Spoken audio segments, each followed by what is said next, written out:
ഞാൻ രമേശൻ. ഞാനിവിടെ പറയുന്നത് ഒരു മരംവെട്ടുകാരൻ്റെ പ്രേതാനുഭവമാണ്. കഥ കേൾക്കാൻ ഇഷ്ടമാണെങ്കിൽ കഥ കേട്ടിട്ടുള്ളൂ. ഇനി കഥയിലേക്ക്.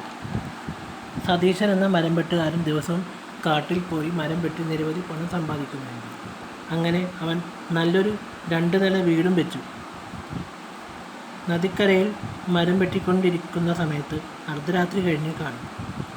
എവിടെ നിന്നോ കുറുക്കന്മാരുടെ ഓരികളിൽ കാതടിപ്പിക്കുന്ന ശബ്ദത്തിൽ ഇടിമുഴക്കവും അതിശക്തമായ മഴയും എവിടെ നിന്നോ ചിലങ്കയുടെ ശബ്ദവും കേട്ടു.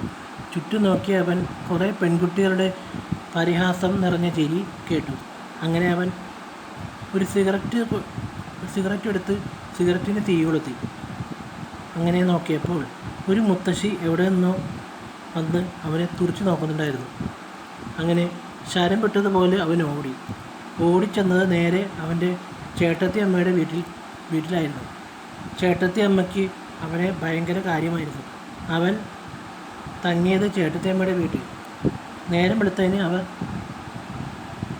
അവൻ അറിഞ്ഞതും അവൻ്റെ ചേട്ടത്തി അമ്മയെ അവിടെയൊന്നും കണ്ടില്ല. അവൻ എല്ലായിടത്തും നോക്കി, പക്ഷേ അവരെ കണ്ടില്ല. അവൻ പുറത്തിറങ്ങി വിറകും കോടാലിയും എടുത്ത് ഓടി വീട്ടിലെത്തി. അങ്ങനെ മുതലാളി